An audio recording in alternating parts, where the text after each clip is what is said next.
Praise the Lord. Week 11 of journey with Jesus వీక్షిస్తున్న మీ అందరికీ మన ప్రభువైన అయిన యేసుక్రీస్తు వారి నామంలో వందనాలు తెలియజేస్తున్నాను. మీరు ఎంత బాగున్నారని ఆశిస్తున్నాను.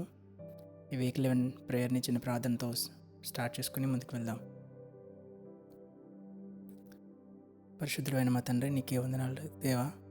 గడిచిన కాలం అంతా మమ్మల్ని కాచి నీ రెక్కల కింద భద్రపరిచినందుకు నీకు లెక్కలేని స్తోత్రాలు చెల్లిస్తున్నాం తండ్రి.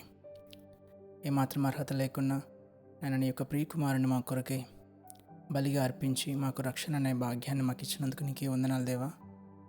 ఏమాత్రం మాలో యోగ్యత లేదు, ఏమాత్రం మాలో మంచి శ్రేష్టత నీతి లేనప్పటికీ కేవలం నీ యొక్క కృపతో మాత్రమే ప్రభానైనా మేము ఈ యొక్క రక్షణ భాగ్యాన్ని కలిగి ఉన్నాము తండ్రి. నీకే వందనాలు, స్తోత్రాలు యేసయ్యా. నేను ఈ వీక్ 11 ప్రేయర్ని ప్రభాన మేము ప్రారంభిస్తుండగా మాతో ఉండండి. నీ ఆత్మశక్తిని మాకు దయచేయండి. ఆటంకముల నుండి తొలగించి ప్రభానైనా నీ యొక్క ఆత్మశక్తిని దయచేసి నేను మాట్లాడబోయే మాటల్లో కానీ పాటల్లో కానీ అంతమ వరకు మీరు నడిపించి ఈ యొక్క పరిచర్యలో పాల్గొంటున్న వారిని, వీక్షిస్తున్న వారిని ఆత్మికంగాను ప్రభానైనా ఆత్మీయంగాను బలపరచండి.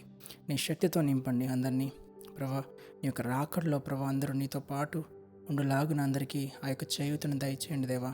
మా యొక్క పాపములను దినదినము ప్రభానైనా మేము కట్టుకుంటూ విశ్వాసమైన జీవితంలో ముందుకు సాగడానికి మాకు సహాయం దయచేయండి. ఆటంకములను దూరపరిచి ప్రభానైన సాతానును వాడి క్రియలను ఎదిరించే శక్తిని మాకు దయచేసి కృపచేత నింపండి. అంతమ వరకు మీరు నడిపించి నీ యొక్క ఆత్మశక్తిని బలమును నాలో నింపమని నిజుడని యేసుక్రీస్తు నామములో అడిగి వేడుకుంటున్నాం తండ్రి, ఆమేన్.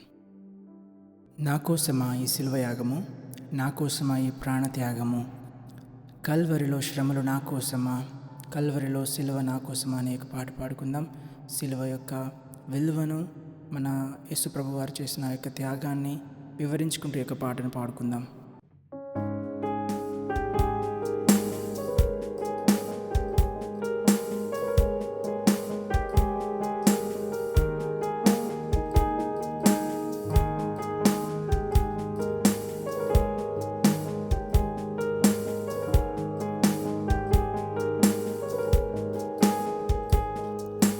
నా కోసమా ఈ సిలువ యాగము, నా కోసమా ఈ ప్రాణ త్యాగము, నా కోసమా ఈ సిలువ యాగము, నా కోసమా ఈ ప్రాణ త్యాగము, కల్వరిలో శ్రమలు నా కోసమా, కల్వరిలో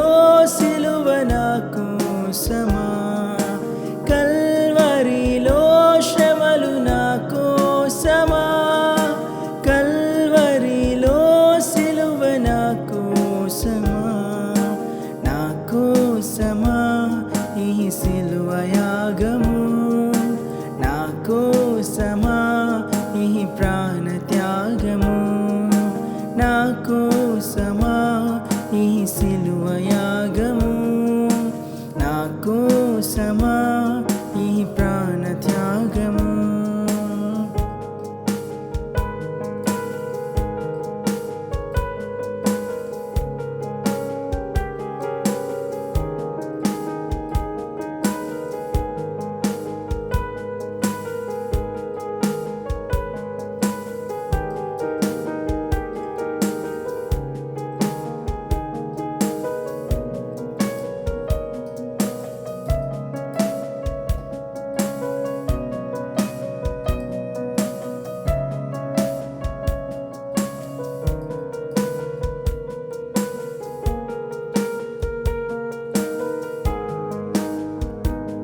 నా చేతులు చేసిన పాపానికై, నా పాదాలు నడచిన వంకర త్రోవలకై,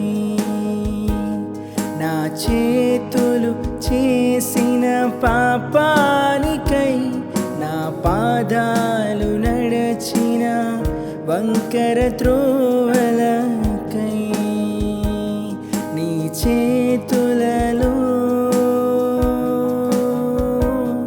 నీ పాదాలలో, నీ చేతులలో నీ పాదాలలో మేకులు గుచ్చిన నీ చేతులలో నీ పాదాలలో మేకులు గుచ్చినారే. యేసయ్యా నాకై సహించావు, యేసయ్యా నాకై భరించావు, యేసయ్యా నాకై సహించావు, యేసయ్యా నాకై భరించావు. నా కోసమా ఈ సిలువ యాగము, నా కోసమా ఈ ప్రాణ త్యాగము, నా కోసమా ఈ సిలువ యాగము, నా కోసమా ఈ ప్రాణ త్యాగము.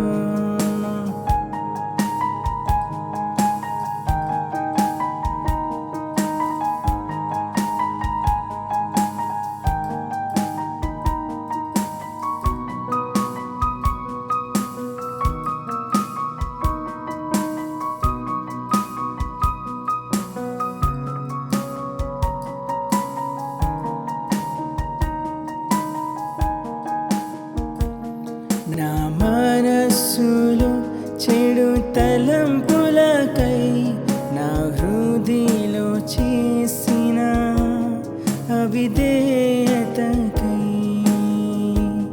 నా మనస్సులో చెడు తలంపులకై, నా హృదయలో చేసిన అవిధేయతకై,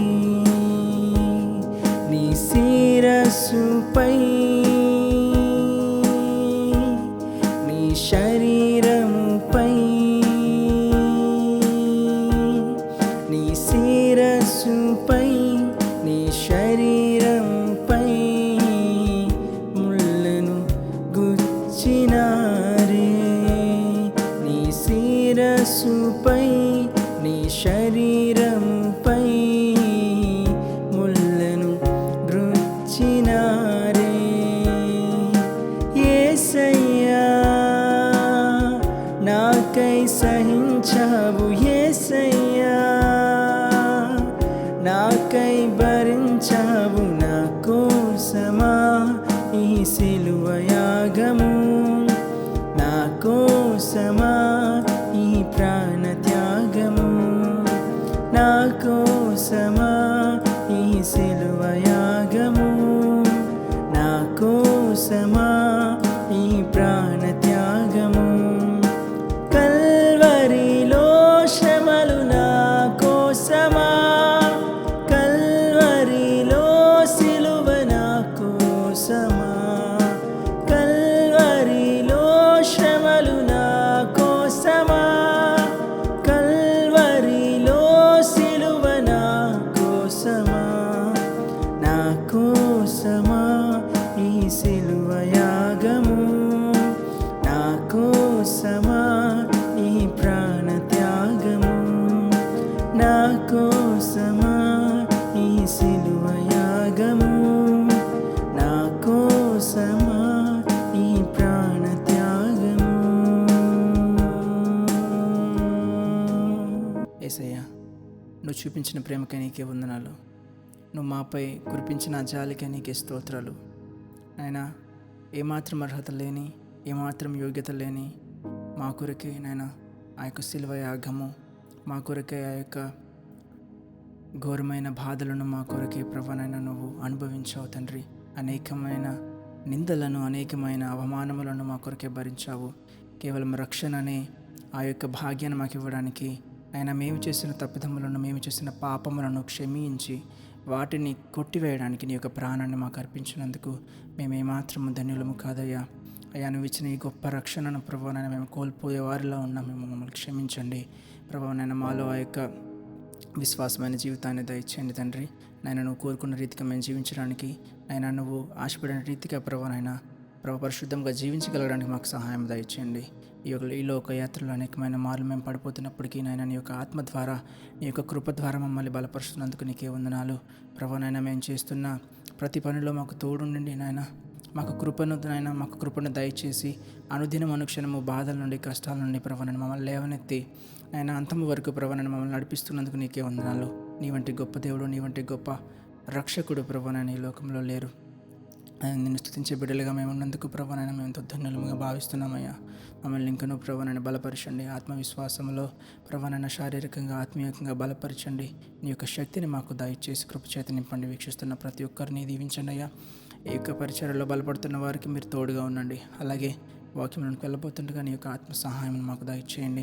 ఆయన పాపం కొరకు, పాపము ఎలా అయితే ప్రభానైన లోకంలో ప్రభానైనా ఎక్కువగా అయిపోయిందో, ఆది నుంచి ప్రభానైనా ఆదాము అవ్వ చేసిన పాపము నుండి పాపం లోకంలో ఎలా అయితే విస్తరించిందో దాని కొరకు మేము ఈరోజు మాట్లాడబోతుండగా మాతో ఉండండి. మమ్మల్ని దర్శించండి. నీ ఆత్మ సహాయం ద్వారా నీ యొక్క వాక్యమును సరిగ్గా అర్థం చేసుకోవడానికి కృపను దయచేయండి. వాటిలో ఉన్న మర్మాలను గ్రహించి అయినా మేమంతా రక్షణ మార్గంలో నడవడానికి సహాయం దయచేయండి. కృపచేత నింపండి, బలపరచండి. నాయన అంతవరకు మీరు తోడుని నడిపించమని నిజుడని యేసుక్రీస్తు నామములో అడిగి వేడుకుంటున్నాం తండ్రి, ఆమేన్. అందరికీ వందనాలు. నేటి వాక్య భాగంలోనికి మనం వెళ్దాం. అయితే ముందుగా నేను ఒక చిన్న ప్రశ్న మిమ్మల్ని అడగాలని ఆశపడుతున్నాను. అయితే ఇది అందరికీ వర్తిస్తుంది. మనలో ఎంతమంది ఎన్నిసార్లు ఇలా అనుకోలేదు, నేను వీరికంటే శ్రేష్ఠునే కదా, నేను మరీ అంత పాపిని కాదేమో కదా, నేను మరీ వాళ్ళు చేసినంత పాపం నేను చేయలేదేమో కదా, అలాగే నేను వాళ్ళకన్నా గొప్పవాడినేమో కదా అని కొన్నిసార్లు మన హృదయాల్లో మనకు మనమే ఆ యొక్క తలంపును మనకు కలుగు చేసుకుంటాం అనమాట. చాలామందికి ఆ యొక్క క్వశ్చన్ అనేది మనకు వస్తుంది. వాళ్ళని చూస్తే మనం కొంచెం ఇంకా బెటర్ ఏమో, మనం వారికంటే శ్రేష్ఠులమేమో అని కొన్నిసార్లు మన మనసు మనకి చెప్తూ ఉంటుంది అనమాట. అయితే నేను వాళ్ళకన్నా కొంచెం మంచివాడినే కదా, నేను అన్ని తప్పులు చేయలేదు కదా, నేను అంత తప్పిదములు చేసిన వాడిని కాదు కదా, నాకెందుకు ఈ సాల్వేషన్, నాకెందుకు ఈ రక్షణ, నేను మంచిగానే ఉంటున్నాను కదా అని మన హృదయంలో మనకి కొన్నిసార్లు ఆ యొక్క క్వశ్చన్ అనేది మన హృదయంలో మనకి వస్తూ ఉంటుంది. అయితే లోకంలో ఉన్న మనము క్రైస్తవులైనా సరే, క్రైస్తవులు కానివారైనా సరే, అందరికీ ఈ ఒక ప్రశ్న వస్తుందన్నమాట. అయితే మనం ఏం చేస్తూ ఉంటామంటే, మనము ఈ లోకంలో ఉన్న మనుషులతో మనం కంపేర్ చేసుకోవడం స్టార్ట్ చేస్తాం. లోకంలో ఉన్న మనుషులతో పోల్చుకుని, లోకంలో ఉన్న వారితో పోల్చుకుని నేను గొప్పవాడినేమో, వారికంటే శ్రేష్ఠుడేమో, వారికంటే నేను తప్పులు చేయలేదేమో అని భావిస్తూ ఉంటాం. అయితే బైబిల్ మనకి చాలా క్లియర్గా చెప్తున్నది ఏంటంటే, ఈ లోకంలో ఉన్న మనుషులతో మనము కంపేర్ చేసుకోవడం కాదు కానీ, ఈ లోకంలో ఉన్న మనుషులతో పోల్చుకోకూడదు కానీ, ఈ లోకంలో ఉన్న గొప్పవారితో మనం పోల్చుకోవడం కాదు కానీ, పరిశుద్ధులైన దేవునితో నువ్వు పోల్చుకోవాలన్నమాట. పరిశుద్ధులైన దేవుడితో మనల్ని మనం పోల్చుకుంటే, దేవాతి దేవునికి, ఆ పరిశుద్ధులైన పాపములైన దేవునికి, పాపులమైన మనకి ఏమాత్రమైన ఆ పొత్తు ఉంటుందా, ఏమాత్రమైన సమానం ఉంటుందా? అందుకని రోమీలకు రాసిన పత్రిక 3వ అధ్యాయం 23వ వచనంలో ఇలా ఉంటుంది కదా, అందరూ పాపము చేసి దేవుడు అనుగ్రహించిన మహిమను పొందలేకపోతున్నారని బైబిల్ మనకు క్లియర్గా చెప్తుంది. ఇక్కడ రోమీలకు రాసిన పత్రికలో అందరూ పాపం చేసి, కొందరు మాత్రమే కాదు, ఇక్కడ అందరూ అంటే గొప్పవారినేమి, బీదలనేమి, ఉన్నవారినేమి, తెలివైన వారినేమి అని ఎవరిని కూడా విడిచిపెట్టలేదు. ఇక్కడ లోకంలో ఉన్న అందరినీ కోట్ చేస్తూ ఈ యొక్క వాక్యం మనకు చెప్తుందనమాట.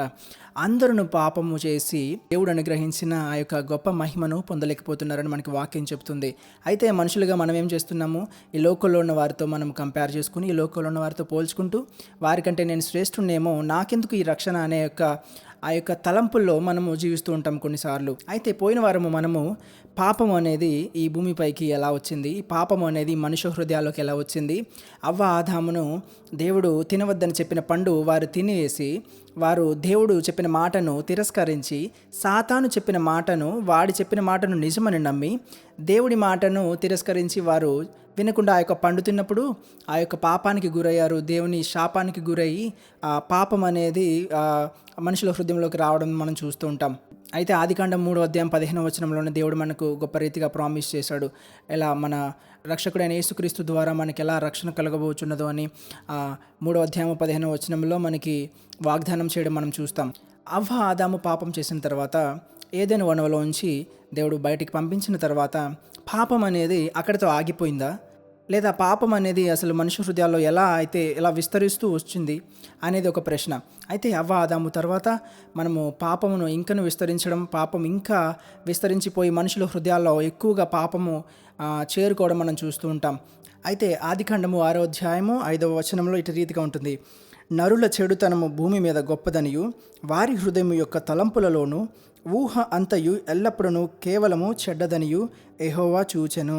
ఇక్కడ మనకి వాక్యం సెలవిస్తుంది, అవ్వ ఆదాము ఏదెను వనం నుండి బయటికి పంపబోయడం తర్వాత మనుషుల హృదయాల్లో పాపం అనేది ఎక్కువగా ప్రబలించి ఎక్కువగా విస్తరించి మనుషుల హృదయంలో ఉన్న పాపం అనేది పెరిగిపోతూ వస్తుందన్నమాట. ఈ వాక్యం మనకు చెప్తున్న రీతిగా 5వ వచనంలో నరుల చెడుతనము భూమి మీద గొప్పదనియు వారి హృదయం యొక్క తలంపులలోను ఊహ అంతయు ఎల్లప్పుడూ కేవలం చెడ్డదనియు యెహోవా చూచెను.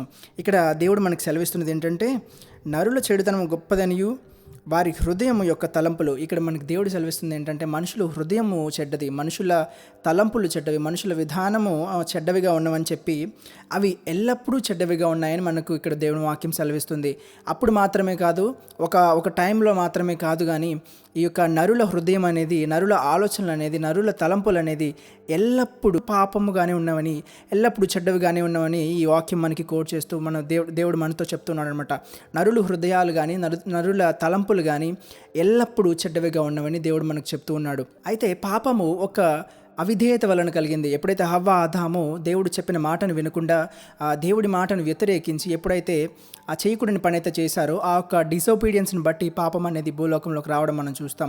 అయితే మనం కొన్నిసార్లు అనుకోవచ్చు, ఒక పాపం వలన ఇంత పరిహారం మనం చెల్లించాలా, పాపం వలన మనం ఇంత ఎఫెక్ట్ అవ్వాల్సి ఉంటుందా, ఒక్క పాపం వల్ల, ఒక్క మిస్టేక్ వల్ల ఆ తినకూడని ఫలము తినడం వల్ల ఇంత జరుగుతుందా అని మనకి ఎప్పుడైనా డౌట్ రావచ్చు. అయితే మనకి యాకోబు రాసిన పత్రిక 2వ అధ్యాయము 10వ వచనంలో రీతిగా చెప్తుంది, ఎవడైనాను ధర్మశాస్త్రమంతయు గైకొనియు ఒక్క ఆజ్ఞ విషయంలో తప్పిపోయిన యెడల ఆజ్ఞలన్నిటి విషయంలోనూ అపరాధి అగును.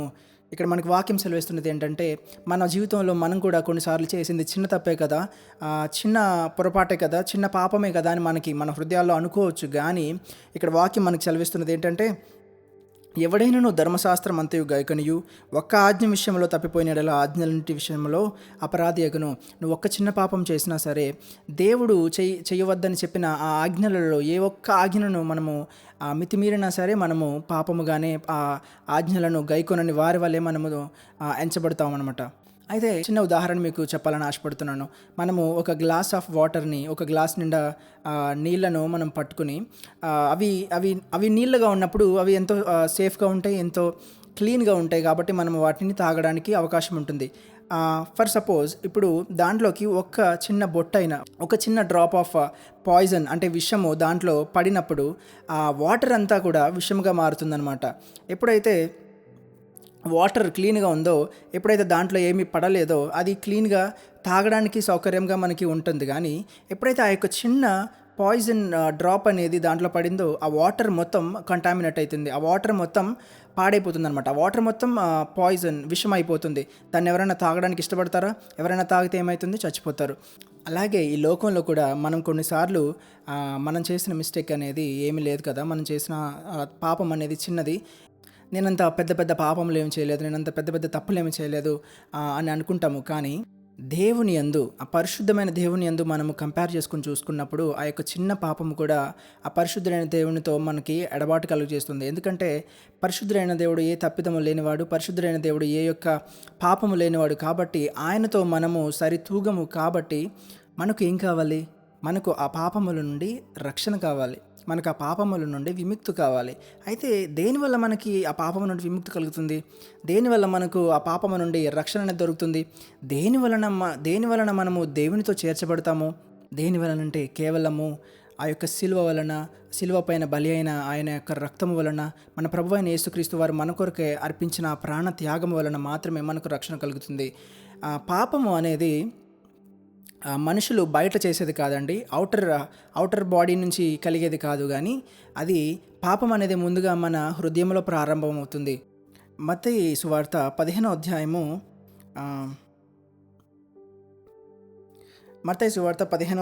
19వ వచనంలో ఇటు రీతిగా సెలవిస్తున్నది కదా, దురాలోచనలు, నరహత్యలు, వ్యభిచారములు, వేశ్యాగమనములు, దొంగతనములు, అబద్ధ సాక్ష్యములు, దేవదూషణలు హృదయములలో నుండియే వచ్చును. ఇక్కడ మనకి వాక్యం సెలవిస్తున్న రీతిగా ఏంటంటే మనుషులు మన కళ్ళు తప్పు చేస్తున్నాయి, మన చేతులు తప్పు చేస్తున్నాయి అనుకుంటాం. కానీ పాపం అనేది ప్రారంభమయ్యింది హృదయంలో. నీ యొక్క హృదయం చెప్తేనే నీ చేతులు చేస్తాయి, నీ యొక్క హృదయం చెప్తేనే నీ కళ్ళు చూస్తాయి, నీ హృదయం చెప్తేనే నీ నోరు విప్పి మాట్లాడుతుంది. కానీ నీ హృదయంలో పాపం కలుగుతుంది ఫస్ట్.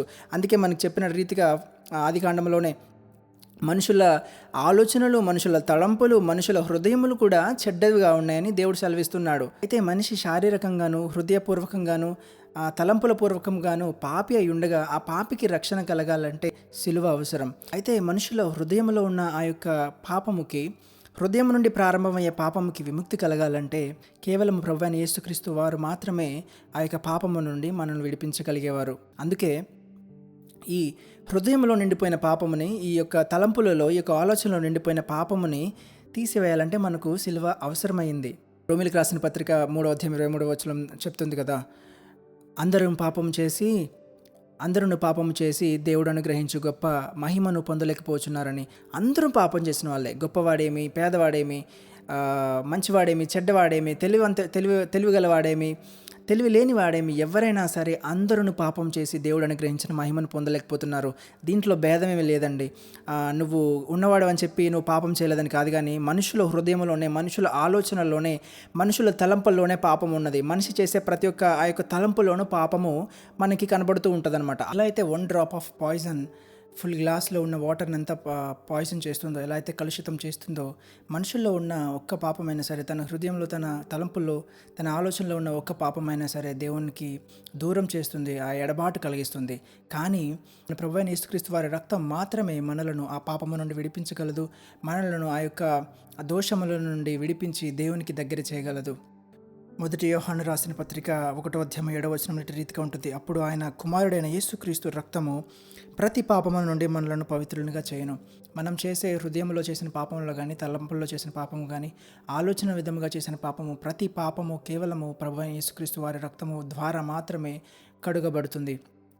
కేవలం ప్రభువైన యేసుక్రీస్తు వారి రక్తం ద్వారా మాత్రమే మనకు ఆ యొక్క పాపము నుండి మనకు విముక్తి కలుగుతుంది.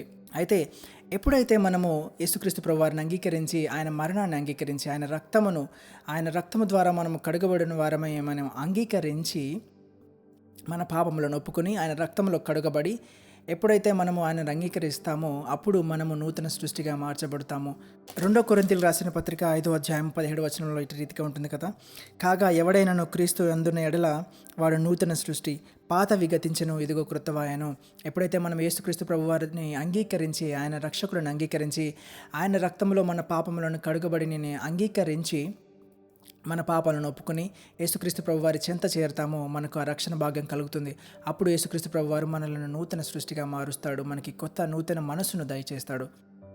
మొదటిసారి యేసుక్రీస్తు ప్రభువారి భూమిపైకి వచ్చి మనకు రక్షణ భాగ్యాన్ని అందించి, తన అనేకమైన శ్రమలను, అనేకమైన నిందలను, అవమానములను భరించి, తన ప్రాణాన్ని మన కొరకు అర్పించి ఆ యొక్క పాపముల నుండి మనల్ని విముక్తిని చేశారు.